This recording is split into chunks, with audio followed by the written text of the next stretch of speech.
बंदी छोड़ सतगुरु रामपाल जी परमेश्वर जी की जय हो। परम पिता परमात्मा सारी सृष्टि के रचनहार कुल मालिक असंख्य ब्रह्मांडों के स्वामी जगत गुरु तीनों लोकों में प्रवेश करके सबका धारण पोषण करने वाले राजाधिराज आत्माधार नाथों के नाथ देवों के देव महादेव सर्वेश्वर महेश्वर मृत्युंजय अजरो अमर आदि अनादि सनातनी प्रभु जगत पिता जगदीश्वर श्री श्री 1008 की उपाधि के वास्तविक अधिकारी अकाल मूरत सौद स्वरूपी राम वासुदेव सर्वगतम ब्रह्म परम पूजे प्रथम पूजे परम संत परम पुरुष परम धनी परम दयालु सत्य कबीर हक्का कबीर अल्लाहु कबीर अल्लाहु अकबर बाखबर अल्लाह ताला जगत के तारणहार जगत के मुक्तिदाता जगत के जगन्नाथ हारे के सहारे हिंदुओं के राम मुसलमानों के अल्लाह सिखों के वाहिगुरु ईसाइयों के मसीह दया के सागर दयानिधि करुणा के सागर करुणानिधि स्वयंभू परिभू संकट मोचन कष्ट हरण मंगल करण दुख भंजन अविगत कबीर निर्विकार निर्विषम परमात्मा अलय अलेख सतगुरु आदि अनादि सतगुरु असली मर्यादा पुरुषोत्तम असली राम असली कृष्ण असली घनश्याम असली मुरारी राजाओं के राजा महाराजाओं के महाराजा शहंशाहों के शहंशाह सम्राटों के सम्राट भगवानों के भगवान अल्लाहों के अल्लाह प्रभुओं के प्रभु मसीहाओं के मसीह सच्चे वाहिगुरु बाबाओं के बाबा पीरों के पीर सेठों के सेठ जगत सेठ सावड़सा सेठ सर्वगुण संपन्न अनंत कोटि कलाओं के स्वामी अनंत कोटि ब्रह्मांडों के नायक योगियों में महायोगी ध्यानियों में महाध्यानी सिद्धों में परम सिद्ध ज्ञानियों में तत्व ज्ञानी ब्रह्म ज्ञानी महाज्ञानी परम ज्ञानी सर्वश्रेष्ठ ज्ञानी विज्ञानी युवा कबीर समृद्ध कबीर असमवात अमित ओजा सच्चे रहनुमा करीम अल्लाह सुभान अल्लाह दुनिया के अंतिम पैगंबर 8 सितंबर 1951 से गांव धनाना जिला सोनीपत हरियाणा भारतवर्ष की पावन भूमि पे प्रकट रियल कल्कि भगवान श्री नारायण साकार हरि श्री बाबा साहेब नूर अनंत परमात्मा सच्चे दरवेश सच्चे बाखबर संत श्रोमणी सतगुरु रामपाल जी परमेश्वर जी के चरण कमल में आप और हम सभी भाई बहनों का अनंत कोटि दंडवत प्रणाम। सत्साई भाई और बहनों, बहुत बड़ी दया बहुत बड़ी मेहर पूज्य गुरुदेव भगवान की परमेश्वर रामपाल जी की, जिनके शुभ आशीर्वाद से विशेष आशीर्वाद से उन्हीं के सत्संगों का संग्रह पवित्र पुस्तक ज्ञान गंगा के ऊपर वीडियो बनाने की श्रृंखला जारी है। इसी श्रृंखला में आज हमारा ये 20वें नंबर का वीडियो है और प्रत्येक वीडियो में अध्यात्म को लेकर हम भाई बहनों को बहुत कुछ जानने और समझने को मिल रहा है, क्योंकि यह आध्यात्मिक पवित्र पुस्तक ज्ञान गंगा सर्व धर्मों के सर्व पवित्र धर्मशास्त्रों के ज्ञान से प्रमाणित है और जो ज्ञान हिंदुओं के चारों वेदों में पवित्र गीता 18 पुराणों में भी नहीं है, जो ज्ञान मुसलमान भाइयों की चारों कतेबों तौरात जबूर इंजिल कुरान शरीफ कुरान मजीद में भी नहीं है और जो आध्यात्मिक ज्ञान सिखों के गुरु ग्रंथ साहिब में नहीं है और जो ज्ञान ईसाइयों की पवित्र बाइबल में नहीं है, वो ज्ञान सतगुरु रामपाल जी ने 5वें वेद सूक्ष्म वेद से निष्कर्ष निकालकर, सूक्ष्म वेद है कबीर सागर और आदरणीय गरीबदास जी के द्वारा रचित सदग्रंथ साहिब, जिसको अमर ग्रंथ भी कहते हैं, जिसमें कंप्लीट स्पिरिचुअल नॉलेज है। तो कबीर परमेश्वर सतगुरु रामपाल जी ने एक ऐसी आध्यात्मिक पुस्तक तैयार करके समाज को सुपुर्द की है। यदि इस पवित्र पुस्तक ज्ञान गंगा को निष्पक्ष भाव से रुचि लेकर लगन के साथ यदि पढ़ लिया जाए और इस ज्ञान को समझ लिया जाए तो 101 पीढ़ियों का उद्धार होने में किसी भी प्रकार की कोई भी शंका नहीं रह जाएगी। तो भाई और बहनों, जिस परमेश्वर की तलाश में हम आत्माएं युगों युगों से सदियों से भटक रही हैं, कहीं पहाड़ों पर, कहीं गुफाओं में, कहीं जंगलों में, कहीं मंदिरों में, कहीं मस्जिदों में, कहीं चर्चों में, कहीं गुरुद्वारों में, तरह तरह के साधु संत महात्मा आचार्य शंकराचार्य पोप पादरी मुल्ला मौलवी पीर पैगंबर कुतुब ओलिया ना जाने हम कहाँ कहाँ भटके, लेकिन हमें आज तक कोई ये नहीं बता पाया था कि वो एक परमात्मा कौन है जिसने सारी सृष्टि को रचा है, वो दिखने में कैसा है, साकार है, निराकार है, वो रहता कहाँ है, उसका ठिकाना क्या है, वो मिलता कैसे है, उसकी प्राप्ति कैसे हो, हम जन्म और मरण के बंधन से बाहर कैसे निकलें, लग 84 योनियों की इस पीड़ा से हम कैसे छूटें। आज तक हमारे इन सवालों के कोई भी जवाब नहीं दे पाए। आज सतगुरु रामपाल जी परमेश्वर जी ने दया करी, स्वयं सतलोक से चलकर इस भारतवर्ष की पावन धरा पर प्रकट हुए और निर्धारित समय आने पर सन 1994 में अपने यथार्थ 13वें कबीर पंथ की शुरुआत करके आप और हमें ये अनमोल ज्ञान, जिस ज्ञान की 21 ब्रह्मांड में छींट भी नहीं थी, आज हमें सहज में उपलब्ध करवा दिया है। और भाई और बहनों, ये जो मनुष्य जन्म है, इतने पागल तो आप और हम भी नहीं है, इतना तो हम समझ ही सकते हैं। ये मनुष्य जन्म स्त्री या पुरुष का हमें केवल परमात्मा की प्राप्ति के लिए मिलता है, दूसरा इसका कोई विशेष प्रयोजन नहीं होता है। बाकी तो बच्चे पैदा करना, उनका पालन पोषण करना और अंत में मर जाना, ये कार्य तो पशु पक्षी भी करते हैं।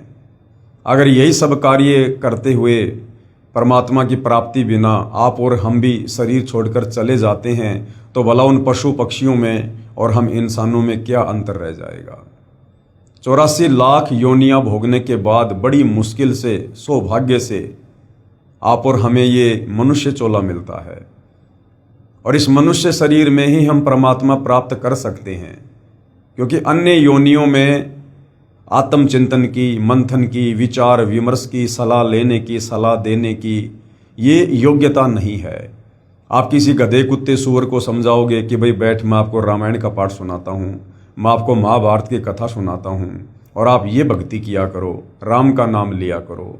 उस गाय, गधे, कुत्ते, बैल यानी 84 लाख योनियों में उन प्राणियों को इन बातों से कोई लेना देना नहीं है, क्योंकि वो उन योनियों में अपना कर्म भोग रहे हैं। कौन सा कर्म? जब वे कभी आप और हमारी तरह इंसान थे, स्त्री या पुरुष थे, उनको भी किसी ने बहुत समझाया था, संतों ने आकर बताया था, लेकिन उन्होंने संतों की बात अपने कान पर नहीं रखी और हंसी मजाक में टाल गए, और उसके बाद आज उनकी लग 84 योनि में दुर्दशा हो रही है। तो भाई और बहनों, आप और हमारे साथ भी यही होगा यदि हमने समय रहते धरती पर प्रकट पूर्ण संत तत्वदर्शी सतगुरु रामपाल जी के ज्ञान पर विचार नहीं किया, और यदि हमने उनकी शरण ग्रहण करके अपनी आत्मा के कल्याण के लिए शास्त्र अनुकूल सत भक्ति को नहीं अपनाया। तो भाई और बहनों, लग 84 योनियां भोगने के बाद ये अनमोल मनुष्य चोला हमें परमात्मा जी देते हैं।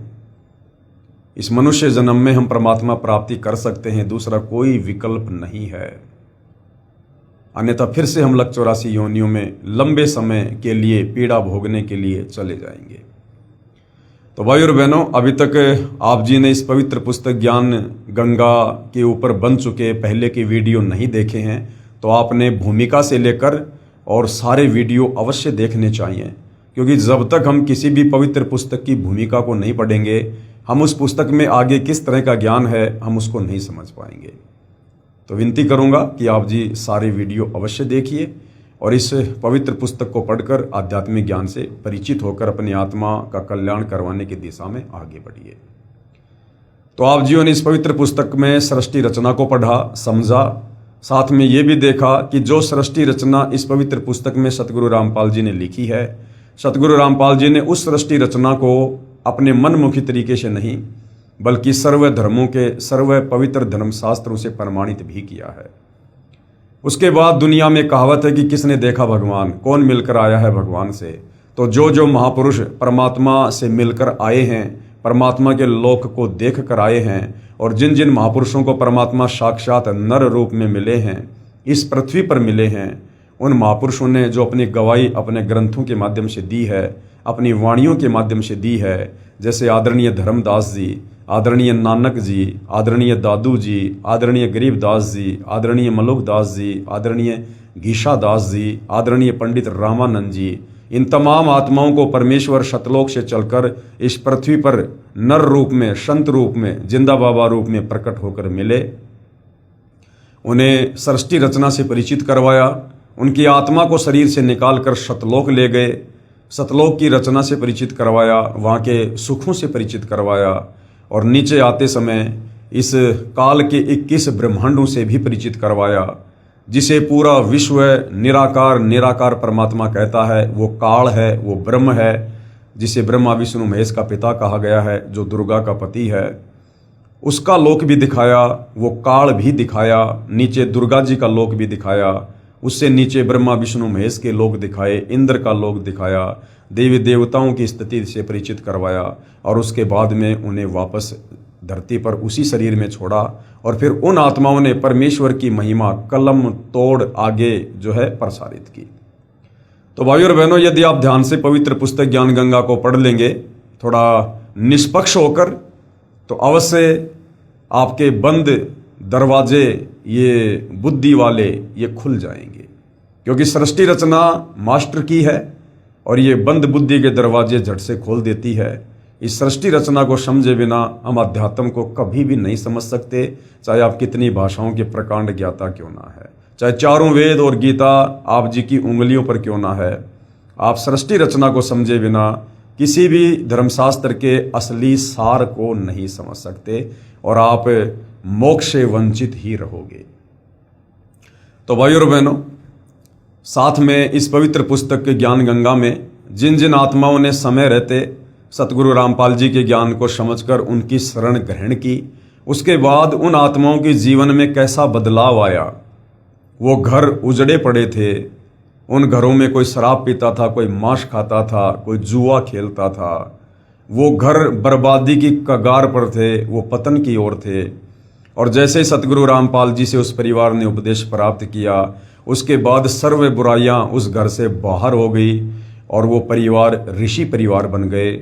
आज उन परिवारों को देख देख कर गाँव वाले भी अचंभित हैं कि ये परिवार और आज इस मुकाम पर है, ये तो इनके गुरुदेव भगवान की देन है। और इनके गुरुदेव भगवान कोई सामान्य संत या व्यक्ति नहीं है, ये तो साक्षात परमात्मा ही धरती पर उतर कर आए हैं। तो जिन जिन पुण्यात्माओं ने परमेश्वर रामपाल जी की शरण ली और जो जो बदलाव उनके जीवन में आया, असाध्य रोगों से जिन्होंने मुक्ति पाई, जो मृत्यु के निकट थे, परमेश्वर ने उनको सैकड़ों वर्षों की उम्र प्रदान की।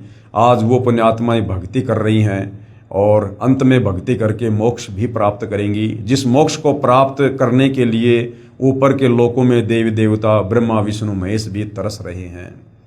क्योंकि भाइयों और बहनों, इस पृथ्वी लोक पर मानव शरीर में ही भक्ति संभव है। भक्ति तो हम देवलोक में भी कर सकते हैं, लेकिन मुक्ति केवल मनुष्य योनि में और इस पृथ्वी लोक पर ही संभव है। और आज आप और हम सबका परम सौभाग्य कि वो मुक्तिदाता, जगत का तारणहार, जगत का उद्धारक, वो कबीर परमेश्वर जिन्होंने असंख्य ब्रह्मांडों की रचना की, पूरी सृष्टि को रचा, जो तीनों लोकों में प्रवेश करके सबका पालन पोषण कर रहे हैं, आज वह कबीर परमात्मा साक्षात नर रूप में, संत रूप में धरती पर प्रकट है। और आप और हम सब उन्हीं की आत्मा हैं और अपनी आत्माओं को पुनः इस काल के कर्म बंधनों से छुड़वा कर सतलोक ले चलने के लिए आए हैं। तो भाइयों और बहनों, थोड़ा सा ध्यान अध्यात्म की ओर भी दीजिए, क्योंकि ये मनुष्य जन्म केवल परमात्मा प्राप्ति के लिए ही मिलता है। तो और कौन कौन आत्माएं हैं जिन आत्माओं ने सतगुरु रामपाल जी की शरण ग्रहण करके और अपने जीवन को नरक से एक ऋषि परिवार बनाया है। पवित्र पुस्तक ज्ञान गंगा विषय चल रहा है भटकों को मार्ग, यानी जो पुण्यात्माएं परमात्मा प्राप्ति के लिए भटक रही थी या जिनके प्रारब्ध में उनके कर्मों के कांटे चुभ रहे थे, वो कर्मों के कांटे जो किसी भी संत महात्मा की शरण में जाने से नहीं निकल रहे थे, जो कर्म उनको भोगने पड़ रहे थे, पीड़ाओं का सामना करना पड़ रहा था, उन पुण्यात्माओं को सतगुरु रामपाल जी ने किस प्रकार से अपनी शरण में लेकर राहत दी। तो अभी तक आप और हमने पेज नंबर 141 तक ये पढ़ा है। आगे अनहोनी की परमेश्वर ने, क्योंकि अनहोनी परमात्मा ही किया करते हैं। अनहोनी का मतलब होता है भाग्य से अधिक। जो हमारी किस्मत में लिखा जा चुका है, उस किस्मत को मिटाकर जो अलग से अपनी लेखनी से किस्मत लिख दे, दुखों को सुखों में तब्दील कर दे, उसको कहते हैं परमेश्वर। और अनहोनी परमेश्वर ही कर सकता है।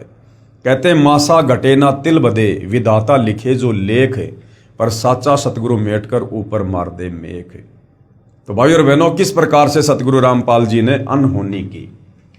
मैं भगत सुरेंद्र दास, गांव गांदरा, तहसील सांपला, जिला रोहतक का निवासी हूं। मेरी आयु 31 वर्ष है तथा बचपन से ही परमात्मा की खोज में लगा हुआ था तथा मनमुखी पूजा, मंदिरों में जाना, व्रत आदि करना, श्राद्ध निकालना आदि भी करता था। मंदिरों में जाना, व्रत करना, श्राद्ध निकालना, इसको मनमुखी पूजा क्यों कहा है?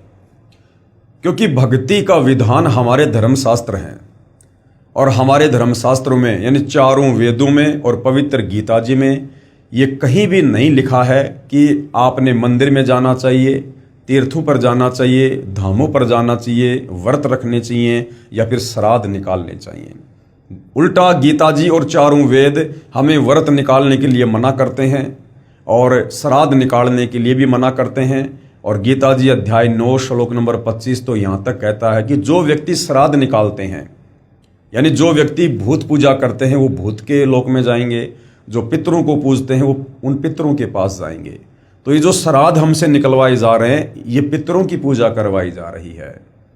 तो भाई और बहनों, गीता जी इन तमाम प्रकार की शास्त्र विरुद्ध साधनाओं को करने के लिए मना कर रही है। इसलिए भगत सुरेंद्र दास जी ने इन तमाम साधनाओं को, इन क्रियाओं को मनमुखी पूजा का नाम दिया है तथा मनमुखी पूजा जैसे मंदिरों में जाना, व्रत आदि करना, श्राद्ध निकालना आदि भी करता था।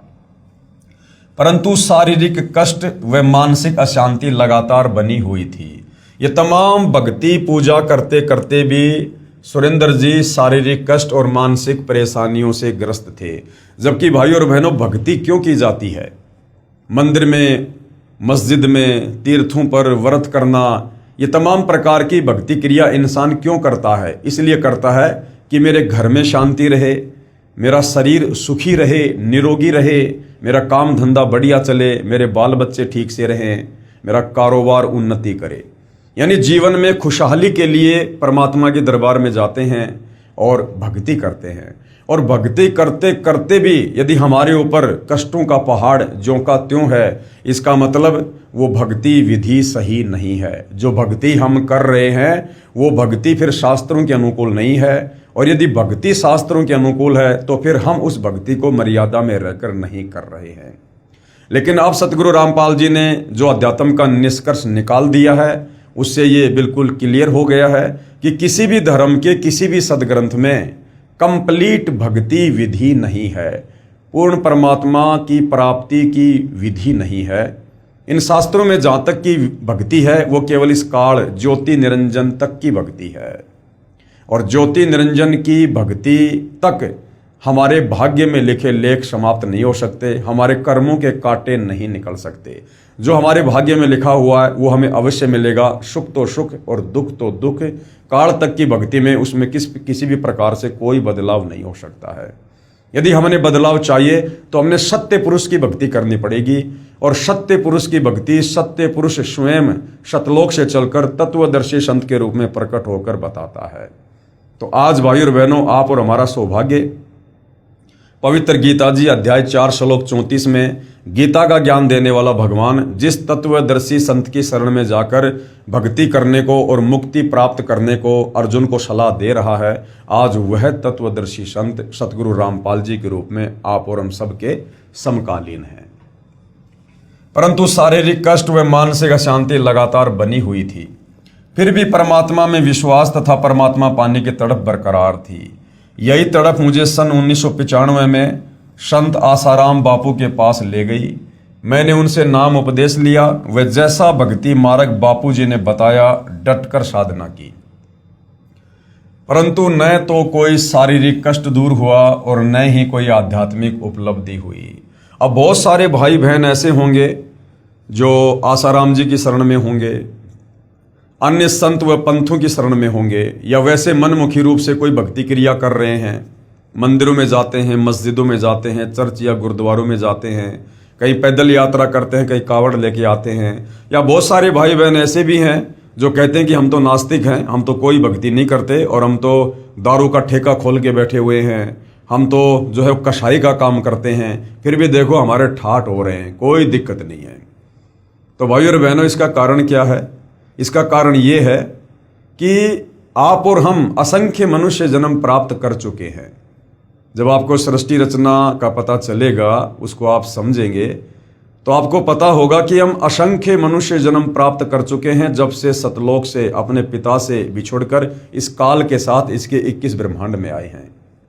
और ये दयालु कबीर परमात्मा हमारे पीछे पीछे भटकता रहता है। हम नादान आत्माओं को सृष्टि रचना सुनाकर, हमें सतलोक में की गई गलती याद दिलाकर, उस भूल में सुधार करवाकर, भक्ति देकर वापस सतलोक ले जाने के लिए हमारे पीछे पीछे दौड़ते रहते हैं। लेकिन हम अपने पिता को ना पहचान कर उनको रिजेक्ट कर देते हैं और इस काल के लोक में लख 84 योनियों में जन्म मरण के चक्कर में कष्ट भोगते रहते हैं। तो जब जब हमें लख 84 योनियां भोगने के बाद एक मनुष्य जन्म मिलता है, उस समय ये कबीर परमात्मा किसी न किसी तरह कोशिश करके आप और हम तक अवश्य पहुंचते हैं और हमें यही ज्ञान समझाने का ये प्रयास करते हैं। और जो आत्मा इनके ज्ञान को स्वीकार कर लेती है, उन्हें परमेश्वर कुछ भक्ति दान दे देते हैं, उनसे शत मंत्रों की कमाई करवाते हैं, दान धर्म करवाकर उनके कुछ पुण्य कर्म बनवाते हैं, जिस कारण से उस मनुष्य शरीर में थोड़ी बहुत सत भक्ति करने के चलते आप और हमारे पास भक्ति धन जमा हो जाता है। जिस प्रकार आपने इन्वर्टर से, लाइट से बैटरी को चार्ज कर लिया, अब यदि इन्वर्टर को हटा दिया जाए तो भी उस बैटरी से पंखे चलेंगे, लाइट भी जलेगी, आप मिक्सी से जूस भी निकाल सकते हो। क्यों? क्योंकि आपने इन्वर्टर से और बैटरी को चार्ज कर रखा है। और यदि अब लाइट नहीं आ रही है तो भी कोई दिक्कत नहीं, जब तक उस बैटरी में पावर है तब तक आपके घर के पंखे भी चलेंगे, लाइट भी जलेगी। ठीक इसी प्रकार हमने पूर्व मानव जन्मों में परमेश्वर की शरण में आकर जब जब वे तत्वदर्शी संत के रूप में आते हैं, हम थोड़ी बहुत भक्ति उनकी शरण में रहकर करते हैं और अपनी आध्यात्मिक बैटरी को चार्ज कर लेते हैं। फिर अगले जन्म में यदि हमें तत्वदर्शी संत नहीं मिलता है, यदि हमें सत भक्ति नहीं मिलती है और हम दुनिया वालों की तरह शास्त्र विरुद्ध साधना में लग जाते हैं, मंदिर में, मस्जिद में, चर्च में, गुरुद्वारों में, तो भी हमें लाभ होते रहते हैं।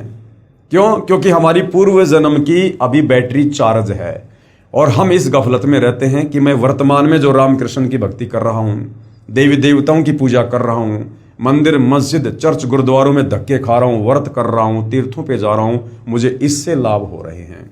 तो भाइयों और बहनों, ये हमारी बहुत बड़ी भूल है। आज जिनके दारू के ठेके हैं, जिनकी कसाई की दुकान है या बड़े बड़े और भी 2 नंबर के धंधे हैं, व्यापार है, और वो ये सोचते हैं कि हम तो भक्ति भी नहीं कर रहे या भक्ति भी कर रहे हैं तो हम तो इन देवी देवताओं की भक्ति कर रहे हैं, मंदिर मस्जिद वाली भक्ति कर रहे हैं, फिर भी हमारे ठाठ हो रहे हैं। तो भाइयों और बहनों, ये आपकी बहुत बड़ी भूल है। ये ठाठ आपके जीवन में आपके पूर्व जन्म की भक्ति के कारण है, क्योंकि अभी आपकी बैटरी चार्ज है। आगे आपने सत भक्ति रूपी चार्जर लगा नहीं रखा, क्योंकि सत भक्ति रूपी चार्जर लेकर कबीर परमात्मा तत्वदर्शी संत के रूप में खुद ही धरती पर प्रकट होते हैं। बाकी सबके जो कनेक्शन है वो खराब है। तो भाइयों और बहनों, ये बैटरी कब तक चलेगी? अब वो समय आ गया है, ये कलयुग है और इस समय बहुत हमारी बैटरी शेष है। यदि हमने जल्दी सतगुरु रामपाल जी से उपदेश लेकर सत भक्ति रूपी चार्जर नहीं लगाया और फिर से अपने आध्यात्मिक बैटरी को चार्ज करना शुरू नहीं किया, तो ये बैटरी आपकी ज़्यादा दिन नहीं चलेगी और आने वाला समय युग परिवर्तन का है। 2028 निर्धारित समय है, मुश्किल से 1.5 वर्ष का समय है। आने वाले समय में जो दुर्गति देश और दुनिया की होगी वो देखी नहीं जाएगी। उस समय फिर आपकी आंखें खुलेंगी तो बहुत देर हो चुकी होगी, क्योंकि आप जितना लेट सतगुरु रामपाल जी की शरण में आओगे उतना ही ज़्यादा पछताओगे, क्योंकि देरी से आने वालों की सुनवाई भी देरी से होगी। तो भगत सुरेंद्र दास जी हर प्रकार से सारी साधना कर करके, मंदिरों में जाकर, मस्जिदों में जाकर या तीर्थ व्रत करके, श्राद्ध निकाल कर या आसाराम जी की शरण में जाकर भी उन्होंने देखा, जैसा आसाराम जी ने कहा उन्होंने भक्ति की, लेकिन फिर भी उनको कोई आध्यात्मिक लाभ या उपलब्धि नहीं हुई। अपितु कष्ट बढ़ता ही चला गया। मैं आसाराम बापू के बताए अनुसार साधना करता था। जैसे 250 ग्राम दूध सुबह पीता था और 250 ग्राम दूध शाम को पीता था, और मेरे मंत्र में जितने अक्षर थे उतने लाख मंत्र जाप करना और समाधि लगाना। मतलब इतनी क्रिया की जैसा संत जी ने बताया। जैसे मान लीजिए आसाराम बापू ने एक मंत्र दे दिया, ओम नमो भागवते वासुदेवाय नमः। अब इस ओम नमो भागवते वासुदेवाय नमः शब्द में मान लीजिए 12 अक्षर हैं, तो 12 लाख जाप इस मंत्र के भगत सुरेंद्र दास ने किए, जैसा आसाराम जी ने बताया। लेकिन उसके बावजूद भी किसी प्रकार का कोई आध्यात्मिक लाभ या सुख उनके शरीर में या परिवार में इस आत्मा को नहीं हुआ। क्यों? क्योंकि संत आसाराम जी के पास में शास्त्र अनुकूल साधना नहीं है। वे भगत समाज को शास्त्र विरुद्ध साधना ही करवा रहे हैं।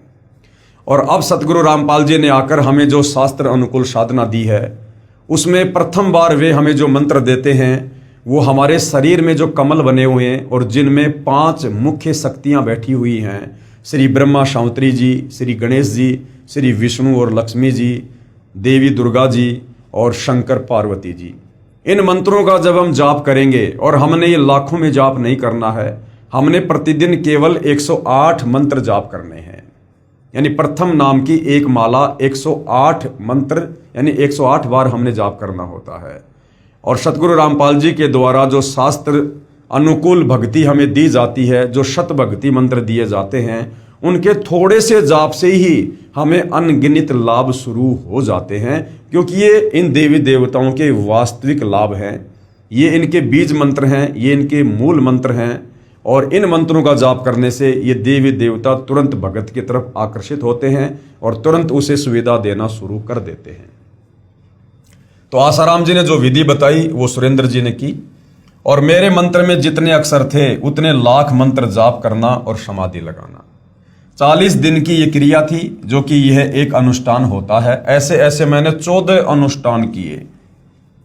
एक बार मैंने बापू जी के सत्संग में सुना कि 7 दिन तक निराहार रहकर यानी भूखा रहकर मंत्र जाप करने और समाधि लगाने तथा प्राणायाम करने से ईश्वर प्राप्ति होगी। फिर मैंने इन वचनों को सत्य मानकर ऐसा ही किया। क्योंकि भाई और बहनों, श्रद्धालु ऐसे ही होते हैं, भगत ऐसे ही होते हैं। वो अपने गुरुदेव की बातों पर यकीन करते ही करते हैं, लेकिन इन नकली गुरुओं ने हमारी इस श्रद्धा का नाजायज फायदा उठाया है। परंतु परमात्मा प्राप्ति की बजाय भूखा रहने के कारण मृत्यु के निकट पहुंच गया तथा प्राणायाम करने से दिमागी संतुलन बिगड़ गया और मैं पागल सा हो गया। उसी दौरान मेरे ऊपर सतगुरु पूर्ण संत रामपाल जी महाराज की कृपा दृष्टि हुई तथा मुझे सितंबर सन 2000 में पूज्य गुरुदेव सतगुरु रामपाल जी महाराज से नाम उपदेश प्राप्त हुआ। अब देखना, जैसे सतगुरु रामपाल जी से नाम उपदेश प्राप्त होता है, शत भक्ति रूपी चार्जर लगता है, यथार्थ शास्त्र अनुकूल साधना शुरू होती है, सत मंत्रों का जाप जब ये प्राणी शुरू करता है, तो किस प्रकार से दिन 2 गुना रात 4 गुना लाभ होता है। उपदेश मिलते ही मुझे ऐसा लगा जैसे किसी ने दीपक में घी डाल दिया हो तथा मेरा जीवन शांत व्यवस्थित रहने लगा। क्योंकि सबसे पहले तो हम जो सृष्टि रचना सुनते हैं गुरुदेव के मुख कमल से या पुस्तकों में पढ़ते हैं, तो सृष्टि रचना इस आत्मा की खुराक है।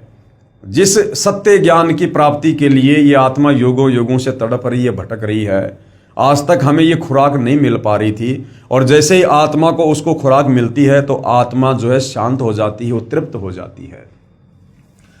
पूर्ण संत पाप कर्मों को समाप्त कर सकता है, इसका प्रमाण मेरे जीवन में स्पष्ट रूप से तब घटित हुआ जब मैं मई 2004 में औरंगाबाद महाराष्ट्र में सतगुरु रामपाल जी महाराज के सत्संग के लिए टेंट की सेवा करते हुए 25 फुट ऊपर से नीचे पथरीली जमीन पर गिर गया। यहां काल को कुछ और ही मंजूर था, यानी भगत सुरेंद्र दास जी के जीवन का वो अंतिम दिन था, यानी उस दिन उनके भाग्य में मृत्यु लिखी हुई थी। यहां काल को कुछ और ही मंजूर था तथा मेरी रीढ़ की हड्डी टूट गई और मेरे शरीर के नीचे के हिस्से में अर्धंग मार गया। उसी समय मैंने अपने सतगुरुदेव जी सतगुरु रामपाल जी महाराज को याद किया। मेरे गुरुदेव की दया से उसी समय दोनों पैर ठीक काम करने लग गए। कहते संत शरण में आने से आई टले बला और जय मस्तिष्क में सूली हो व कांटे में टल जा। तो ये घटना सुरेंद्र दास जी के साथ में घटी। आदरणीय गरीबदास जी कहते हैं कि गरीब काल डरे करतार से, जय जय जय जगदीश, और जोरा जोड़ी झाड़ती पगरज डार शीस। ये 21 ब्रह्मांड का स्वामी, ब्रह्मा विष्णु महेश का पिता, दुर्गा का पति, ये काल ज्योति निरंजन क्षर पुरुष, ये कहते हैं कबीर परमात्मा से डरता है, ये भयभीत रहता है उस कबीर परमेश्वर से। जय जय जय जगदीश, और उस परमेश्वर की जय जयकार करता है। जो काल ब्रह्मा विष्णु महेश दुर्गा यहाँ के धर्मराय किसी से नहीं डरता है, वो काल उस कबीर परमेश्वर से थर थर कांपता है। तो कहते हैं काल डरे करतार से, कौन से करतार से? कबीर भगवान से।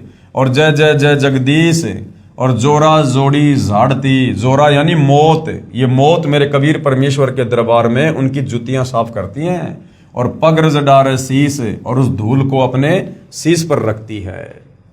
यानी इतने समर्थ हैं कबीर भगवान, जिनकी शरण में आकर हम सर्व आध्यात्मिक लाभ प्राप्त करते हैं। उसके बाद मुझे औरंगाबाद के निजी अस्पताल पटवर्धन हॉस्पिटल में ले जाया गया। वहां पर डॉक्टर डीजी पटवर्धन ने मेरे शरीर की जांच की तथा मेरी रीढ़ की हड्डी के एक्सरे लिए। रिपोर्ट से पता चला कि रीढ़ की हड्डी टूटी हुई है। रिपोर्ट देखकर डॉक्टर बहुत हैरान होकर कहने लगा कि आपकी रीढ़ की हड्डी टूट गई है और उसका एक टुकड़ा टूटकर अलग हो गया है। डॉक्टर बार बार मेरे पैरों को हाथ लगाकर देखता रहा और कहा कि आप पर परमात्मा की विशेष कृपा है कि आपके पांव ठीक काम कर रहे हैं, क्योंकि इस रिपोर्ट के अनुसार आपको अधरंग होना जरूरी था, यानी आपको पैरालिसिस होना बिल्कुल जरूरी था। वहां उस हॉस्पिटल में मैं 3 दिन तक दाखिल रहा। उसके बाद मैं छुट्टी लेकर वापस अपने घर हरियाणा आ गया। यहाँ रोहतक में मैंने अपना इलाज हड्डियों के प्रसिद्ध डॉक्टर चड्डा से करवाया। डॉक्टर चड्डा भी मेरी रिपोर्ट देखकर हैरान रह गया तथा कहा कि आप चल फिर कैसे रहे हो, आपको तो रिपोर्ट के अनुसार अर्धंग होना चाहिए था, यानी लकवा मार जाना चाहिए था। डॉक्टर चड्डा ने फिर से रंगीन एक्सरे करवाया तथा कहा कि इसका इलाज संभव नहीं है तथा ऑपरेशन के द्वारा इसको जिस स्थिति में है वहीं रोका जा सकता है ताकि हड्डी और ना टूट सके।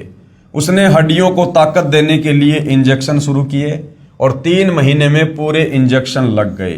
फिर उसने कहा कि ऑपरेशन जरूर करवाना पड़ेगा, नहीं तो बाकी बची हुई हड्डी भी टूट सकती है, और कहा कि ऑपरेशन का खर्च 2 लाख रुपए आएगा। फिर उसी समय डॉक्टर ने बताया कि रिपोर्ट के अनुसार आपको 3 महीने के अंदर मृत्यु को प्राप्त हो जाना था।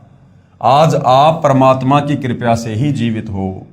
ऑपरेशन का खर्च 2 लाख रुपए देने में मैं असमर्थ था, इसलिए मैं दूसरे डॉक्टर के पास इलाज के लिए गया। वह भी मेरी रिपोर्ट देखकर आश्चर्य में पड़ गया और कहा कि यदि ऑपरेशन में देर हो गई तो हड्डी और भी टूट सकती है। उसने भी बताया कि रिपोर्ट के अनुसार आपको अधरंग होना चाहिए था, आप चल फिर कैसे रहे हो। आखिर हार कर मैंने अपने गुरुदेव सतगुरु रामपाल जी महाराज के चरणों में प्रार्थना की। तब मेरे पूज्य गुरुदेव ने मुझ पर दया की और सिर पर हाथ रखकर कहा, बेटा आप बिल्कुल ठीक हो जाओगे। अब गुरुदेव ने कह दिया ठीक हो जाओगे तो फाइनल, पत्थर की लकीर, साध वचन पलटे नहीं पलट जाए ब्रह्मांड, यदि असल में कोई साध है तो। यदि आज परमेश्वर कबीर साहिब जी की शरण में नहीं होते तो आपको भुगत कर मरना था, यानी तड़प तड़प के मरना था।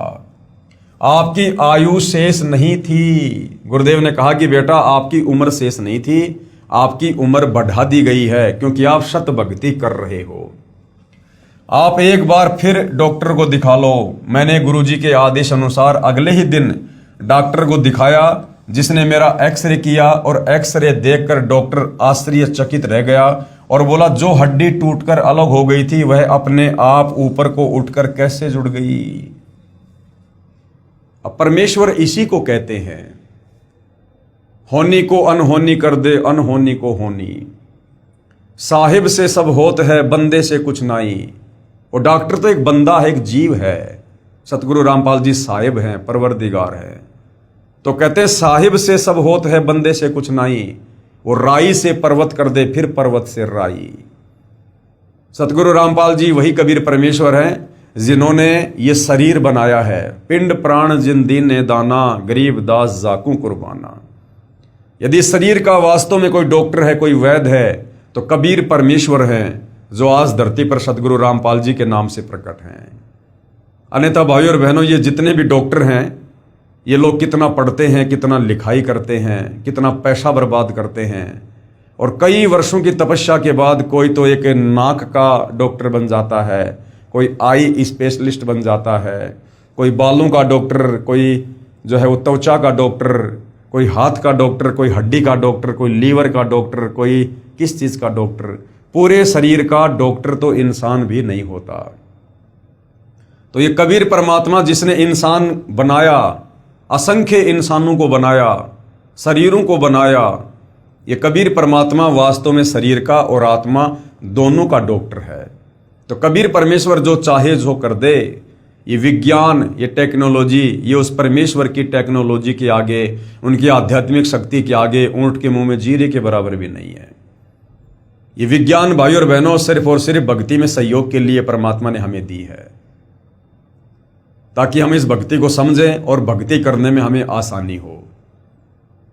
ये वैज्ञानिक उपकरण, ये टीवी, रेडियो, मोबाइल, ये प्रोजेक्टर, ये सत्संग सुनने के लिए, अध्यात्म को समझने के लिए परमेश्वर ने दिए हैं, जिनका काल ज़्यादातर दुरुपयोग करवा रहा है। ये गाड़ी, घोड़े, एरोप्लेन, ये 4 व्हीलर, 2 व्हीलर, ये सत्संग में आने जाने के लिए, या भगत अपने बाकी के कार्य फटाफट सुलटा ले, पूरे कर ले और ज़्यादा समय भक्ति को दे। इसलिए कबीर परमेश्वर ने हमें ये वैज्ञानिक उपकरण दिए हैं। पहले खेतों में काम किया करते थे, जब फसल की कटाई का समय आता था कितने दिन लग जाते थे, उसके बाद उस फसल को निकालने में कितने दिन लग जाते थे। बैलों से या अन्य तरीके से कूट कूट कर गेहूं निकालते थे, मूंग वगैरह निकाला करते थे, महीनों लग जाते थे। हवा आ रही है तो थोड़ा साफ कर लिया करते थे, वरना बैठे रहा करते थे हवा के इंतजार में। आज कबीर परमेश्वर ने हमें भक्ति में सहयोग के लिए विज्ञान दी। आज हम खेत में ट्रैक्टर लेकर जाते हैं, वो काट भी रहा है, साथ में निकाल भी रहा है, और निकाल कर बोरियों में पैक करके ट्रॉली में भी डाल रहा है, और वो ट्रैक्टर सीधा उस अनाज को हमारे घर पर छोड़ देता है। वो महीने भर का कार्य केवल 2 घंटे में आज पूरा हो रहा है, और बाकी समय फिर हम परमेश्वर की भक्ति करें, सत्संग सुने। इसके लिए परमात्मा ने हमें ये विज्ञान दी है, जिसका वर्तमान में काल दुरुपयोग करवा रहा है। तो आने वाले समय में भाइयों और बहनों, इस विज्ञान का दुरुपयोग करने वाले जो है अपने कर्मों की सजा भोगेंगे। यदि समय रहते वो लोग परम संत सतगुरु रामपाल जी की शरण में नहीं आते हैं, सत भक्ति शुरू नहीं करते हैं, तो ये विज्ञान आने वाले समय में उनके जो कर्मों के, जो प्रारब्ध के जो कष्ट हैं, जो रोग हैं, जो पीड़ाएं हैं, वो नहीं मिटा सकती। ये प्रारब्ध के कष्ट तत्वदर्शी संत की शरण में आने से ही ठीक होते हैं। तो आने वाले समय में देश दुनिया को मजबूरी वश सतगुरु रामपाल जी की शरण में आना ही पड़ेगा, दूसरा कोई विकल्प नहीं बचेगा। डॉक्टर जी ने बताया कि इस हड्डी की ऐसी स्थिति थी कि जैसे कोई गाड़ी बहुत ज्यादा ढलान वाली चढ़ाई में चढ़ रही हो, उसके इंजन में खराबी हो जाए, वह वापस ही आ सकती है, या प्रथम गियर में डालकर पत्थर आदि पहियों के पीछे लगाकर वहीं रोकी जा सकती है, आगे को नहीं चढ़ सकती। इसी प्रकार आपकी हड्डी ऐसे ऊपर को चढ़कर जुड़ गई, जो डॉक्टरी इतिहास से बाहर की बात है। इससे मुझे भी महसूस होता है कि कोई शक्ति है जो असंभव को संभव कर सकती है। साहिब से सब होत है, बंदे से कुछ नाई, वो राई से पर्वत कर दे, फिर पर्वत से राई। परमात्मा जो चाहे सो कर ही, भरम पड़ो मत कोई, सेऊ धड़ पर शीश चढ़ाया, पाछे करी रसोई। यह तो ऑपरेशन से भी नहीं हो सकता था। ऑपरेशन करके इसमें कोई पदार्थ भरकर वह गैप भरा जा सकता था। फिर भी यदि आप कोई वजन उठाने का कार्य करते तो फिर से हड्डी खिसक कर आप चारपाई पर भुगत कर मरते। डॉक्टर के समझ में भी नहीं आ रहा था। मैंने कहा कि पूर्ण ब्रह्म कबीर साहिब के स्वरूप में पूज्य गुरुदेव सतगुरु रामपाल जी महाराज ने मेरे पाप कर्म काटकर तथा मेरी मृत्यु को टालकर अपने कोटे से मुझे नई जिंदगी दी है। परमेश्वर कबीर साहिब की वाणी है, जो मेरी भक्ति पछोड़ी होई, तो हमरा नाम न लेवे कोई। कबीर परमात्मा कह दे, यदि मेरे भगत के ऊपर आपत्ति आ गई, कौन भगत? जो मर्यादा में रहकर शत भक्ति कर रहा है तो कहते हैं फिर दुनिया में हमारा नाम कौन लेगा। तो भाई और बहनों, जिस कबीर परमेश्वर जी ने 650 साल पहले अनगिनत चमत्कार किए, दिल्ली के बादशाह सिकंदर लोदी की कटी हुई उंगली कबीर परमेश्वर जी ने अपने हाथ के स्पर्श से पूरी कर दी। दिल्ली के बादशाह सिकंदर लोदी ने कबीर जी के मुंह बोले गुरुदेव पंडित रामानंद जी की गर्दन तलवार से काट दी। कबीर परमेश्वर जी ने अपनी वचन शक्ति से और उनकी गर्दन को वापस ज्यों का त्यों जोड़ दिया। पंडित रामानंद जी खड़े हुए। शेख तकी जो बादशाह सिकंदर लोदी का धार्मिक गुरु था, जिसकी लड़की मर चुकी थी, उसको कब्र में दबा दिया जा चुका था, 10-12 दिन हो चुके थे। कबीर परमेश्वर ने अपनी शक्ति से, अपने सामर्थ्य से उस लड़की को पुनः जीवित किया। एक मृत लड़का जिसको बाद में कमाल का नाम दिया गया, कबीर परमेश्वर ने उसके शरीर में आत्मा प्रवेश करके उसको जिंदा किया। एक सम्मन नाम का भगत था जिसने अपने गुरुदेव भगवान की इज्जत के लिए अपने इकलौते बेटे की गर्दन काट दी थी। कबीर परमेश्वर ने उस बच्चे को पुनर्जीवित किया। तो भाई और बहनों, ऐसे ऐसे अनगिनत चमत्कार प्रत्यक्ष में 650 साल पहले कबीर परमेश्वर जी ने किए। परंतु आज ये कलयुग की बिचली पीढ़ी है, मोक्ष का प्राइम टाइम है। गुरुदेव चाहते हैं कि हम ज्ञान को आधार बनाकर इस ज्ञान को समझें और परमात्मा की पहचान करें। बाकी गुप्त रूप में ज्यों के त्यों चमत्कार आज भी सतगुरु रामपाल जी अपने अनगिनत भक्तों के साथ में कर रहे हैं। तभी तो ये भगत आज इस भक्ति मार्ग पर लगे हुए हैं। अब मैं बिल्कुल स्वस्थ हूं तथा सतगुरु के चरणों में आत्म कल्याण हेतु निस्वार्थ सेवा कर रहा हूं। 50 किलोग्राम वजन अपने आप ही उठाकर चलता हूं। हमारे गुरुदेव का वास्तविक उद्देश्य तो भक्ति करवाकर जीव को विकार रहित करवाकर अपने परम धाम सतलोक में ले जाना है। यानी सतगुरु रामपाल जी जो शास्त्र अनुकूल सत भक्ति हमें दे रहे हैं, उस सत भक्ति का केवल इतना ही काम नहीं है कि भाई हमारे रोग ठीक हो जाएं, हमारे घर में सुख हो जाए। नहीं, ये तो गुरुदेव भगवान कहते हैं अगर आप ये भक्ति करोगे तो आपको रुंगे में मिलेंगे। रुंगे में जो सुख आपको ब्रह्मा विष्णु महेश नहीं दे सकते, वो सुख आपको इस सत भक्ति करने के चलते रुंगे में मिलेंगे, मुफ्त में। इस सत भक्ति पर लगाने का वास्तविक रीजन है कि हम युगों युगों से इस काल के कर्म बंधनों में बंध कर जो जन्म मरण के चक्कर में असहनीय कष्ट भोग रहे हैं, 184 योनियों में गधे कुत्ते सूअर बनकर असहनीय पीड़ा भोग रहे हैं, कभी नरक में जाते हैं, वहां पर यातना भोगते हैं, तपस्या पर भून भून कर खाए जाते हैं। इन तमाम कष्टों से मुक्ति दिलवाकर हमारी आत्मा को सतलोक ले जाना सतगुरु रामपाल जी का जो है प्रथम कार्य है, जो इस भक्ति से संभव है। तो भाई और बहनों, हमें ये सांसारिक लाभ तो मिलेंगे क्योंकि ये कबीर परमेश्वर जी की सत भक्ति है। ये लाभ तो बाई प्रोडक्ट है, बायो प्रोडक्ट, ये तो मिलेंगे ही मिलेंगे। जिस प्रकार किसान गेहूं की फसल तैयार करने के लिए अपने परिवार के पालन पोषण के लिए खेत में गेहूं का बीज डालता है, लेकिन वो गेहूं बनने से पहले पशुओं के लिए चारा बनता है। तो इसी प्रकार हम जो सत भक्ति कर रहे हैं सतगुरु रामपाल जी से उपदेश लेकर, हमारा मुख्य मकसद होना चाहिए मोक्ष प्राप्ति, आत्मा का कल्याण। बाकी इस भक्ति को करने के चलते सांसारिक लाभ तो ऑटोमेटिक होंगे, ये तो भक्ति के बायो प्रोडक्ट हैं। यहाँ के छोटे मोटे सुख तो हमारे गुरुदेव अपने खजाने से दे देते हैं ताकि जीव भक्ति मार्ग में लगा रहे। अतः सर्व समाज से प्रार्थना है कि हमारे गुरुदेव के चरणों में आकर सत भक्ति करें तथा सांसारिक सुखों के साथ साथ आत्म कल्याण का मार्ग भी प्राप्त करें। सत साहेब।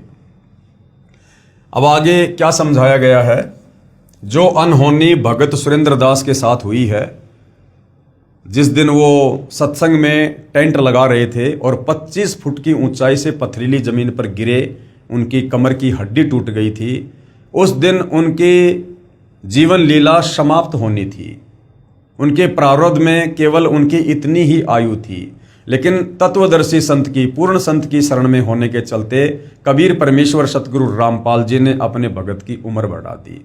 अब हमारे वेदों में इस बात का कहाँ जिक्र है कि वो परमात्मा सत भक्ति करने वाले अपने भगत की आयु भी बढ़ा देता है और उसे 100 साल की उम्र प्रदान कर देता है भक्ति के लिए। ऋग्वेद मंडल 10 सूक्त 161 और मंत्र 2 में पूर्ण परमात्मा ने कहा है कि हे शास्त्र अनुकूल साधना करने वाले साधक। तो वर्तमान में इस धरती पर शास्त्र अनुकूल साधना यानी हमारे धर्मशास्त्रों में जिस भक्ति को करने के लिए कहा गया है उसको कहते हैं शास्त्र अनुकूल साधना, यानी शास्त्रों के अनुसार भक्ति। तो शास्त्र अनुकूल साधना करने वाले साधक, तो वर्तमान में धरती पर शास्त्र अनुकूल साधना केवल सतगुरु रामपाल जी के पंथ में है और कहीं नहीं है। तो ऋग्वेद मंडल 10 सूक्त 161 मंत्र 2 क्या कहता है? पूर्ण परमात्मा ने कहा है कि हे शास्त्र अनुकूल साधना करने वाले साधक यानी भगत, तू सर्व भाव से मेरी शरण ग्रहण कर। सर्व भाव का मतलब है और सारी भक्ति पूजा छोड़ दे जो आज से पहले तू कर रहा था और तेरी दुर्गति भी हो रही थी। ये मंदिर, मस्जिद, चर्च, गुरुद्वारे यानी जिस भी देश में, जिस भी धर्म में जो भी आपकी परंपरागत साधना है जो शास्त्रों के विरुद्ध है, उन तमाम भक्ति क्रियाओं को छोड़ दे। सर्व भाव का मतलब होता है सबको छोड़ दे। तू सर्व भाव से मेरी शरण ग्रहण कर, अर्थात संशय रहित होकर मेरी भक्ति कर, मैं तेरे असाध्य रोग भी समाप्त कर दूंगा। यानी जिन रोगों को कोई समाप्त नहीं कर सकता, ना डॉक्टर, ना ब्रह्मा विष्णु महेश, ना किसी भक्ति साधना से ठीक हो सकते, उन असाध्य रोगों को भी परमात्मा जो है अपनी भक्ति देकर खत्म कर देता है। और यदि तेरी आयु यानी तेरी उम्र भी शेष नहीं है तो तेरी आयु के श्वास बढ़ाकर 100 वर्ष कर दूंगा। उपरोक्त कथा प्रभु की समर्थता को प्रमाणित करती है। तो भगत सुरेंद्र दास जी ने यहाँ पर अपना नाम और मोबाइल नंबर लिखवाया है। यदि मोबाइल नंबर अभी चालू हैं और यदि किसी को शंका हो कि ऐसा नहीं हो सकता है तो आप जी भगत सुरेंद्र दास जी को कॉल करके पूछ सकते हैं। और फिर भी आपको डाउट है तो भाई एक बार सतगुरु रामपाल जी की शरण में आकर देख लो। यदि आपकी सच्ची नीयत होगी और उनके द्वारा दी गई भक्ति को मर्यादा में रह के करोगे तो होनी से अनहोनी होगी। उसके बाद में एक अन्य भगत ने अपनी आत्मकथा लिखी है जो सतगुरु रामपाल जी की शरण में आने के बाद उनके साथ में घटित हुई है। प्रभु ने सुनी गरीबों की, मैं करमवीर पुत्र श्री घासी राम पुत्र श्री छोटू राम गांव भराण जिला रोहतक का स्थायी निवासी हूं। सबसे पहले मैंने व पूरे परिवार ने सन 1986 में निरंकारी बाबा हरदेव सिंह जी महाराज का नाम लिया। उस समय मैं बहनों को चूड़ियां पहनाने का कार्य किया करता था। आर्थिक स्थिति अच्छी थी, धीरे धीरे स्थिति बिगड़ती चली गई, जबकि भक्ति से तो स्थिति सुधरनी चाहिए। लेकिन जो बाबा हरदेव सिंह जी थे, निरंकारी पंथ के मुखिया, उनके पास में शास्त्र अनुकूल साधना नहीं थी। और भाई और बहनों, आपने देखा होगा किस प्रकार से श्री हरदेव सिंह जी की कनाडा में एक्सीडेंट में अकाल मृत्यु हो जाती है। जब एक संत की अकाल मृत्यु हो रही है तो आप जी विचार कर सकते हैं कि उस संत के अनुयायियों का क्या होगा। यानी उस संत के पास में शास्त्र अनुकूल साधना नहीं है। मेरी आर्थिक स्थिति पहले तो अच्छी थी, धीरे धीरे स्थिति बिगड़ती चली गई। फिर कुछ दिनों के बाद मेरी पत्नी के शरीर में तरह तरह की बीमारियां घर कर गई। उसको बवासीर की बीमारी व पित्त की थैली में पथरी थी। डॉक्टर ने ऑपरेशन में लागत 20,000 रुपए की बताई। मुजदास के घर में उस समय 20,000 दाने भी खाने को नहीं थे और मुजदास को भी दमे की बीमारी थी। मेरी पत्नी तथा मैं अपने कष्टों को याद करके दुखी मन से चर्चा करते हुए एक ऑटो में बैठकर बस अड्डा जा रहे थे कि पैसा तो है नहीं, अब ऑपरेशन कैसे होगा, हम तो मर ही जाएंगे। उसी ऑटो में एक बहन बैठी हुई थी।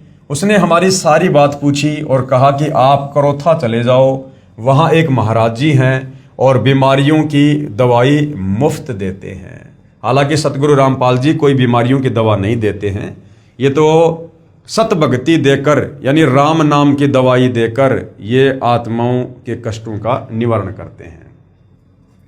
मेरी पत्नी भगतमती मेवा देवी 27/7/2003 को शतलोक आश्रम करोथा में गई तथा बंदी छोड़ सतगुरु रामपाल जी महाराज को अपनी सारी बीमारी व घर की हालात बताई।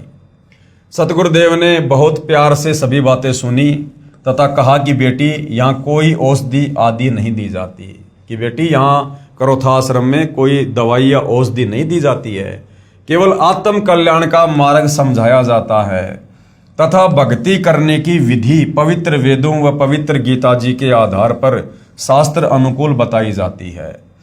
पूर्ण परमात्मा कबीर साहिब जी की कृपा से केवल मंत्र जाप के करने मात्र से ही सर्व कष्ट दूर हो जाते हैं, चाहे कोई शरीर का रोग हो, चाहे कोई प्रारब्ध का कर्म हो, कुछ भी हो। तत्वदर्शी संत की शरण में आने के बाद तत्वदर्शी संत सब कुछ कर सकता है तथा मूल लाभ तो जन्म मृत्यु से पूर्ण रूप से जीव का छुटकारा करवाने का है। समाज सुधार व अन्य सुख तो रुंगे में अर्थात निशुल्क स्वयं ही हो जाते हैं।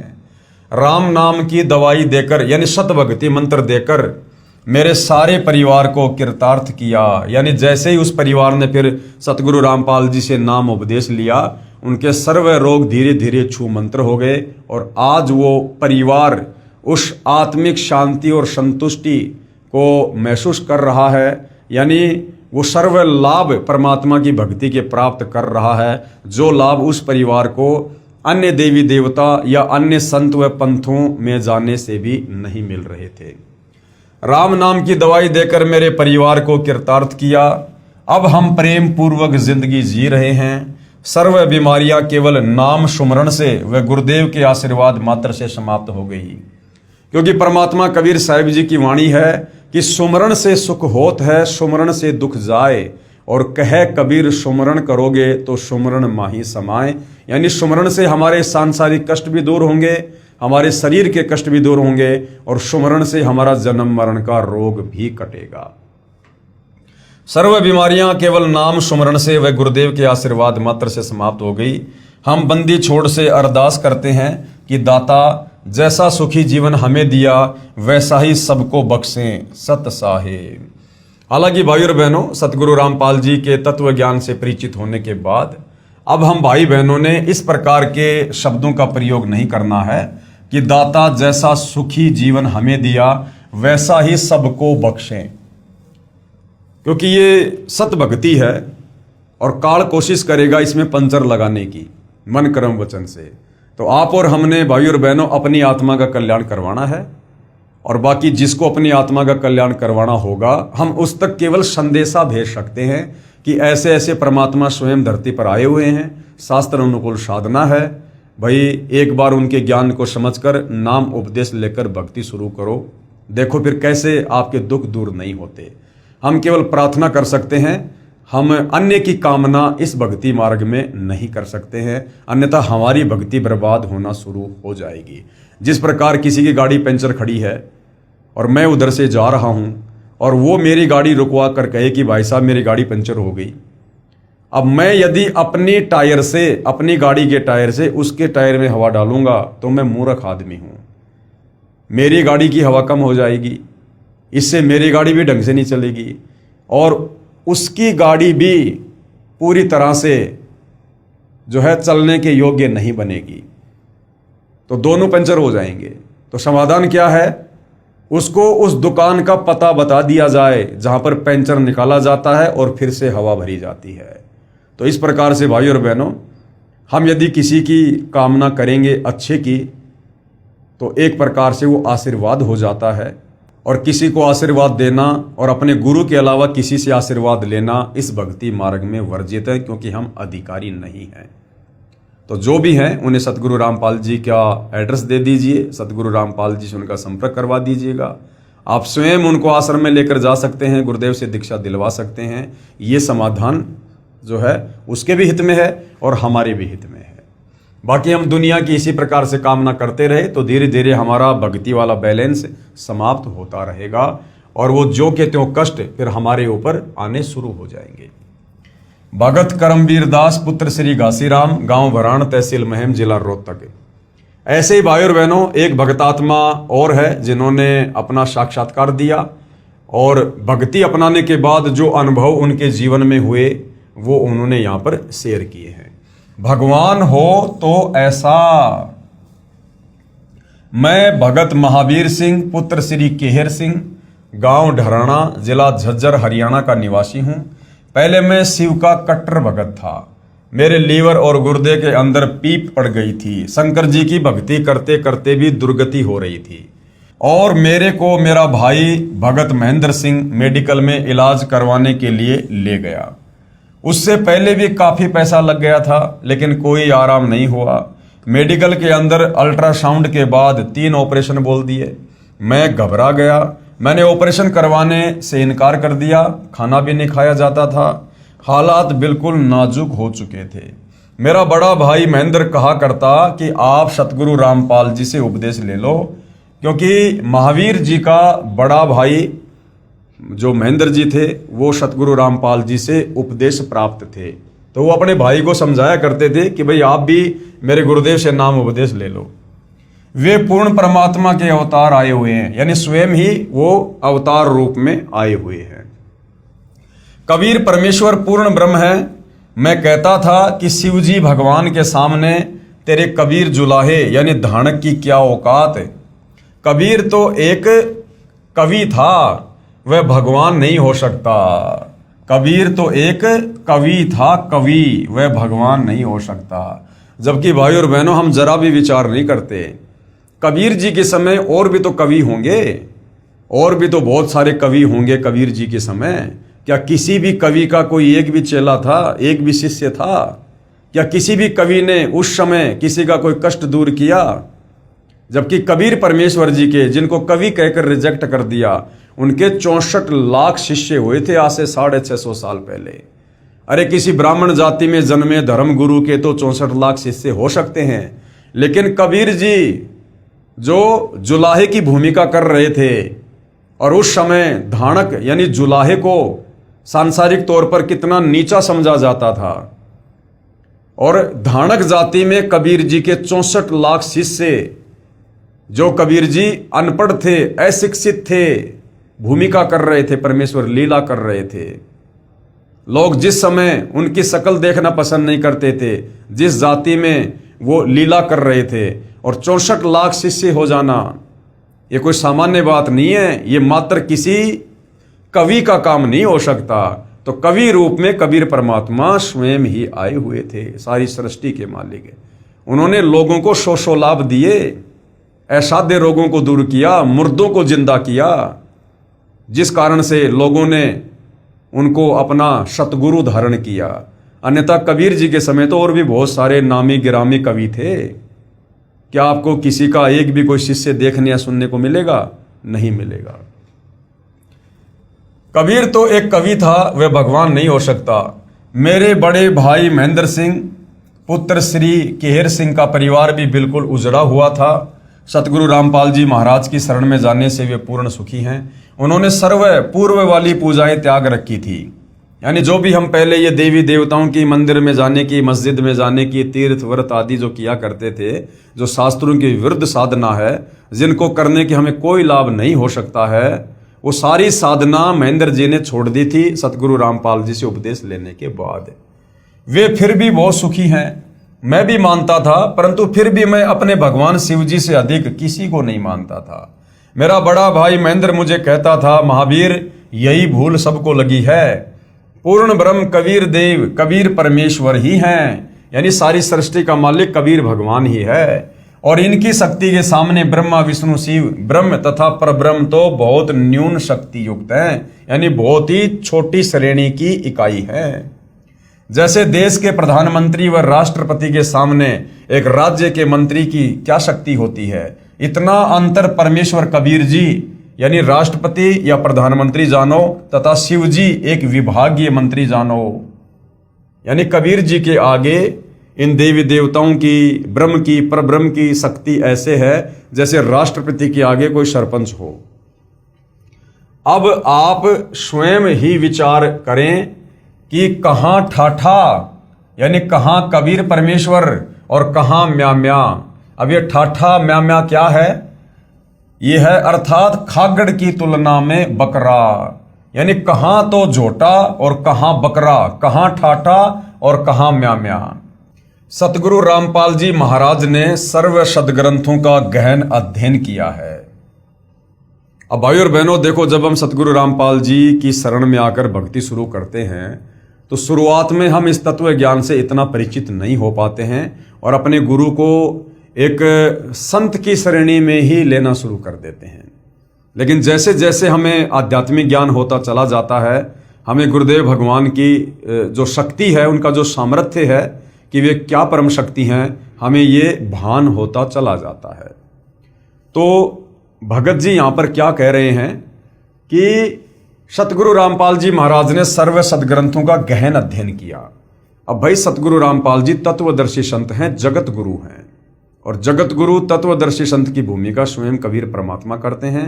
और कबीर परमेश्वर ने किसी भी सदग्रंथ का अध्ययन या गहन अध्ययन करने की जरूरत नहीं है। वे तो सर्वज्ञ हैं, वे तो एक सेकंड में सारे धर्मशास्त्रों को रच सकते हैं। सतगुरु जो चाहे सो कर ही, सारी सृष्टि उस परमेश्वर के अधीन है। तो यहां पर सतगुरु रामपाल जी ने जो ऐसी लीला की है, वो सिर्फ और सिर्फ अपने आप को यहां पर एक आम संत की भूमिका में रखकर आप और हमारी चरम दृष्टि को धोखा देते हुए, कोई चमत्कार ना करते हुए वो इस प्रकार से सदग्रंथों का अध्ययन करते हैं। अन्यथा उन्हें किसी भी सदग्रंथ की जानकारी के लिए उसका अध्ययन करने की जरूरत नहीं है, क्योंकि जगत गुरु वही होता है जो पूरे जगत को ज्ञान देता है, पूरे संसार को ज्ञान देता है। और कोई भी व्यक्ति सदग्रंथों का अध्ययन करके जगत को ज्ञान नहीं दे सकता। तो जगत गुरु स्वयं कबीर परमात्मा होते हैं, वो सर्व संपन्न होते हैं। सतगुरु रामपाल जी महाराज ने सर्व सदग्रंथों का गहन अध्ययन किया है तथा भक्ति शक्ति से स्वयं अनुभव से सही पाया है। कबीर परमेश्वर जी को अनुभव करने की आवश्यकता नहीं पड़ती है, उनके पास में सर्व शक्तियां होती हैं और वे स्वयं में परिपूर्ण होते हैं। उन्होंने भक्ति करके फिर भक्ति से शक्ति प्राप्त करना या फिर सदग्रंथों को पढ़कर भक्ति को अनुभव करना, इन चीजों की आवश्यकता नहीं पड़ती है। इन चीजों की आवश्यकता एक जीव को पड़ती है, आप और हमारे जैसे भक्तों को आवश्यकता पड़ती है। कबीर परमेश्वर तो सर्वशक्ति संपन्न है और उन्हें किसी भी चीज का अनुभव करने की जरूरत नहीं है, तथा भक्ति शक्ति से और स्वयं अनुभव से भी सही पाया है। तब अपनी जेई की नौकरी त्याग कर भक्ति मैदान में कूदे हैं। आज सर्व संतों व महंतों तथा आचार्यों को पिछोड़कर रख दिया है। सर्व पंथों व महर्षि दयानंद जैसों को भी उन्हीं के लेखों से फेल कर दिया है। समाचार पत्रों में भी खुल्लम खुल्ला सभी को ललकारा है। यहाँ पर ये जो शब्द है ललकारा है, ये भाई और बहनों संत मर्यादाओं के थोड़ा खिलाफ है। देखो, ये पवित्र पुस्तक ज्ञान गंगा सतगुरु रामपाल जी के सत्संगों का संग्रह है, लेकिन लिखने वाले सतगुरु रामपाल जी नहीं है, लिखा भक्तों ने है। और ये जो इंटरव्यू हैं ये भक्तों ने लिए हैं और फिर भक्तों ने अपने बुद्धि विवेक से उनकी बातों को जैसा उन्होंने बताया और जैसा भगत ने समझा उस हिसाब से इस पुस्तक में लिखा है। अगर सतगुरु रामपाल जी अपने कर कमल से ये पवित्र पुस्तक लिखते तो सतगुरु रामपाल जी यहाँ पर इस ललकारना शब्द का प्रयोग नहीं करते। वो यही कहते कि समाचार पत्रों में भी खुल्लम खुल्ला सर्व संतों को ज्ञान चर्चा के लिए आमंत्रित किया है। ये ललकारना थोड़ा सा अहंकार को दर्शाता है। कोई नहीं बोलता। आर्य समाज के कुछ नादानों ने विरोध किया था, मुंह की खानी पड़ी, क्योंकि महाराज रामपाल जी परमाणु सहित बात करते हैं, अन्य केवल निराधार दंत कथाओं के आधार पर ही मार्गदर्शन कर रहे हैं। सत्य के सामने असत्य नहीं टिक सकता। बड़े भाई महेंद्र की उपरोक्त बातें सुनकर मन में आता था कि लड़ पड़ूं, परंतु बड़ा होने के नाते नहीं बोलता था। कोई और कह देता कि कहां ठाठा यानी कहां कबीर भगवान और कहां म्या यानी कहां उनके सामने शंकर भगवान, तो मैं महावीर अवश्य लड़ाई कर लेता। परंतु अब पता चला कि सचमुच कबीर जी पूर्ण परमेश्वर ही हैं, मरता क्या नहीं करता। उस दिन मैंने अपने भाई महेंद्र से कहा कि मेरी जान बचा ले। मेरे भाई महेंद्र ने कहा कि करोथा आश्रम में चल। उस समय सतगुरु रामपाल जी सतलोक आश्रम करोथा में सत्संग किया करते थे। तेरी जान बचेगी। मुझे ऑपरेशन थिएटर में ले जाने के लिए ट्रॉली में लिटा दिया था तथा ऑपरेशन वाले कपड़े भी पहना दिए थे। मैं उठकर चल पड़ा और कपड़े उतारकर अपने कपड़े पहनकर अपने भाई महेंद्र से कहा कि मैं नाम ले लूंगा।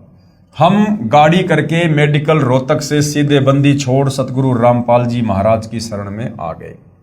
नाम उपदेश लिया। उसी समय आश्रम में मैंने भोजन पाया, जबकि कई दिनों से वो भोजन भी नहीं कर पा रहे थे उस कष्ट के कारण।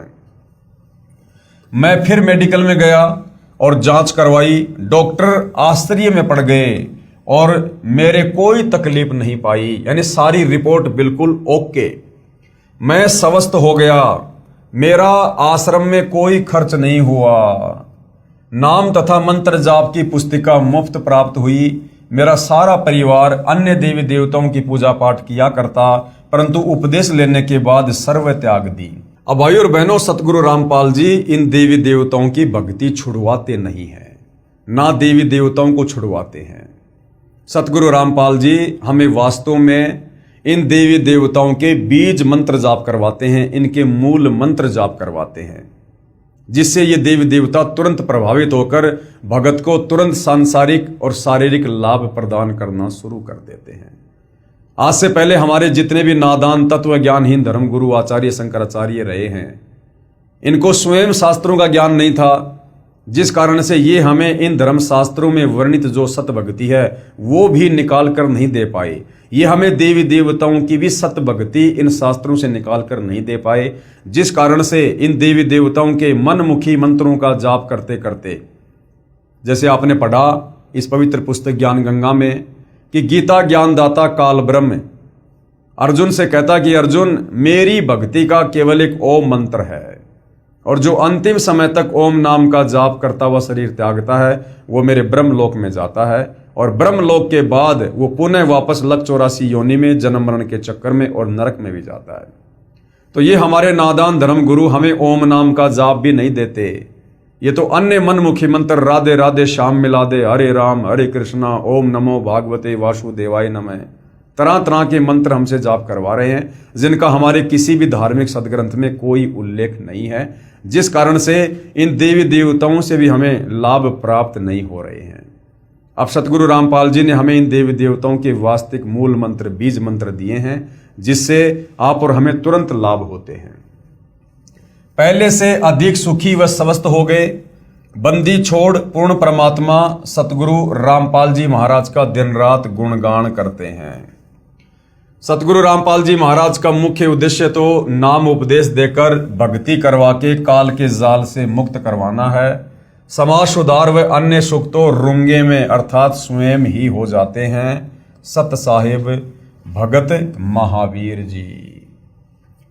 उसके बाद भाई और बहनों, एक और पुण्यात्मा है जिसने अपने अनुभव शेयर किए हैं सतगुरु रामपाल जी से उपदेश प्राप्त करने के बाद। जो भी सुख इनको अपने शरीर में या परिवार में हुआ है उसका इन्होंने यहाँ पर अन्य लोगों को समझाने की दृष्टि से और बखान किया है। लुटे पिटों को सहारा। मैं भगत जियाराम यानी राजू पुत्र श्री गणेशी राम गांव डराना निवासी हूँ। मेरे और मेरी पत्नी को असाध्य रोग था। कोई ओपरा पराया कहता था। डॉक्टरों ने टीबी बताई। हमने डॉक्टरों से भी काफ़ी इलाज करवाया और देवी देवताओं की बहुत पूजा की, और यूपी हरियाणा राजस्थान में बालाजी आदि भी इलाज के लिए गए। काफ़ी पैसा लग गया। 10-12 वर्ष तक ऐसे ही भटकते रहे। हमने कम से कम 2 लाख रुपए लगा दिए होंगे, लेकिन कोई आराम नहीं हुआ। हम बहुत तंग हो गए। मैं बहुत निर्धन हो गया। 50 रुपए कमाता और 100 रुपए खर्च हो जाते। कई बार आत्महत्या करने की सोची। हवन भी करवाया। हवन करते समय पंडित डर गया और पंडित ने बताया कि इसके अंदर बहुत बड़ा जिंद है। पंडित ने कहा कि मैं फिर से हवन करूंगा और फिर बताऊंगा। भगत महेंद्र पुत्र श्री केहर सिंह जो मेरे गांव के हैं, इन्होंने सतगुरु रामपाल जी महाराज से नाम उपदेश ले रखा था। मुझे कई बार कहता था कि जियाराम कहीं घूम ले और ठगों के पास लुट ले। सतगुरु रामपाल जी महाराज के बिना कष्ट निवारण नहीं हो सकता। भगत महेंद्र कहता था कि मैं भी सर्व भटक कर तथा लुट कर सतगुरु रामपाल जी महाराज के आशीर्वाद से व उनके द्वारा दिए नाम से उजड़ कर बसा हूं। मैं भगत महेंद्र से कहता था कि करोथा वाला आश्रम तो अभी बना है, मैं तो बहुत बड़े बड़े मंदिरों में जा चुका हूं, परंतु मैं तंग आने के बाद भगत महेंद्र से मिला। हमने भगत महेंद्र के साथ जाकर अगले दिन सतगुरु रामपाल जी महाराज से मुफ्त नाम उपदेश लिया और उपदेश लेने के बाद हम बिल्कुल स्वस्थ हो गए। हमें नाम उपदेश लिए सन 2005 में लगभग 2 वर्ष हो गए हैं। अब हमारा पूरा परिवार स्वस्थ है। हम रात दिन पूर्ण परमात्मा बंदी छोड़ सतगुरु रामपाल जी महाराज का गुणगान करते हैं। सतगुरु रामपाल जी महाराज का मुख्य उद्देश्य तो नाम उपदेश देकर भक्ति करवा के काल के जाल से मुक्त करवाना है। समाज सुधार व अन्य सुख तो रूंगे में अर्थात स्वयं ही हो जाते हैं। सत साहेब भगत जी आराम दास जी हैं, इनके मोबाइल नंबर हैं, किसी को शंका है तो आप जी संपर्क कर सकते हैं। अब उसके बाद भाई और बहनों एक पुण्यात्मा और है, इन्होंने भी अपने विचार व्यक्त किए हैं सतगुरु रामपाल जी से उपदेश प्राप्त करने के बाद। तो भाई और बहनों इस विषय में हम अगले वीडियो में चर्चा करेंगे। और ये वीडियो देख रहे उन तमाम भाई बहनों से जो अभी सतगुरु रामपाल जी की शरण में नहीं हैं, जो आज भी अपने धर्म शास्त्रों में वर्णित साधना के विपरीत ही मनमुखी साधना कर रहे हैं, या फिर इन काल प्रेरित तत्व ज्ञानहीन आचार्य शंकराचार्य धर्म गुरुओं के शिष्य बनकर या उनकी शरण में जाकर मनमुखी साधना कर रहे हैं, जिस साधना को करने के चलते आपके प्रारब्ध में, आपके भाग्य में जो कष्ट हैं, जो पीड़ा हैं, हो सकता है वर्तमान में आप सुखी हैं, लेकिन जो आने वाली पीड़ाएं हैं उनसे आपका किसी प्रकार से कोई बचाव नहीं हो सकता है। तो मैं तो निवेदन कर सकता हूं, विनती कर सकता हूं। कहते हैं कि समझदार व्यक्ति वो नहीं है जो अपने पैर का अंगूठा तुड़वा कर माने, समझदार वो है जो दूसरे की चोट से अपना अंगूठा फुड़वाने से बच जाए। तो ये तमाम प्रकार की बातें जो भक्ति और भगवान के नाम पर लुट पिट कर हर प्रकार से बर्बाद होकर सभी साधु संत महात्माओं के चक्कर काटकर मंदिर मस्जिद चर्च गुरुद्वारों में जाकर तमाम देवी देवताओं की पूजा पाठ भक्ति हवन यज्ञ अनुष्ठान करवाकर जो किसी प्रकार का लाभ प्राप्त नहीं कर पा रहे थे, उल्टा दुखी होते जा रहे थे, ये उन भाई बहनों के साक्षात्कार हैं, ये उनके इंटरव्यू हैं।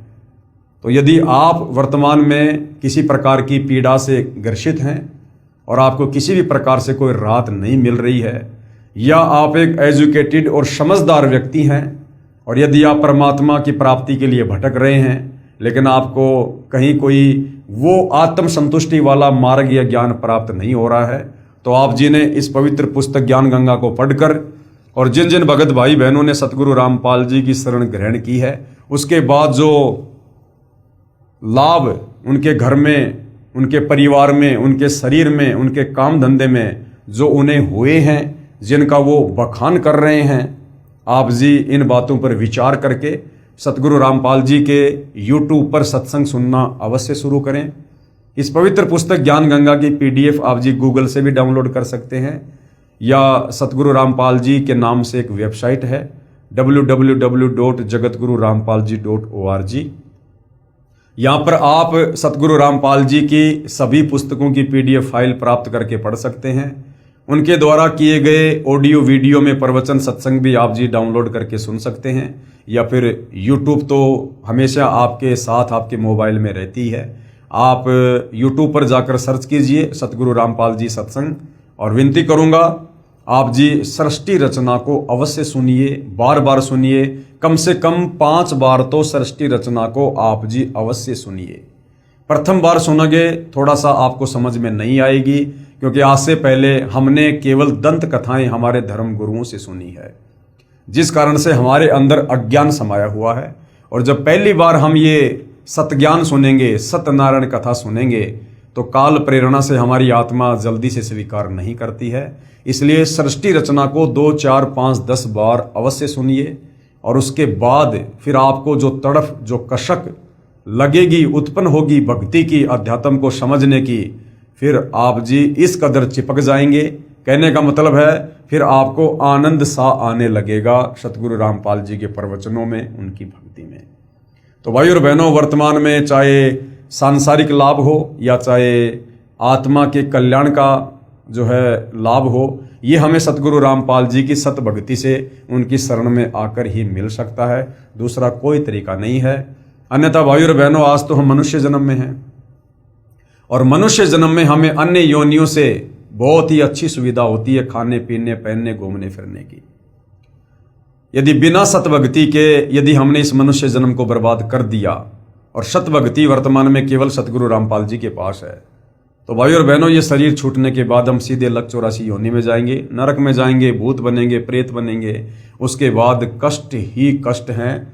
फिर ना हमें कोई इस प्रकार से समझाने वाला मिलेगा और ना गधा बनने के बाद हम ये भक्ति करने या समझने के लायक रहेंगे। तो आज मौका है और समझदार व्यक्ति कभी मौके को चूकता नहीं है। तो सतगुरु रामपाल जी के सत्संग अवश्य सुनना शुरू कीजिए। तो भाई और बहनों, आज की वीडियो में केवल इतना ही। कल हम आगे की वीडियो में कुछ भगत आत्माओं के साक्षात्कार और देखेंगे, उनके भक्ति अनुभव और सुनेंगे, जिससे हमारा जो है इस भक्ति मार्ग पर हमारे अंदर दृढ़ता पैदा होगी, विश्वास बढ़ेगा और भक्ति करने की रुचि भी बनेगी। तो आज की वीडियो में केवल इतना ही। कल परमेश्वर की सेवा में फिर हाजिर होंगे। तब तक पूज्य गुरुदेव भगवान हम सबको आज्ञा दे और हमें अपनी शरण में रखे, हमें सद्बुद्धि दे, हमारा मार्गदर्शन करे। बंदी छोड़ सतगुरु रामपाल जी परमेश्वर जी की जय हो।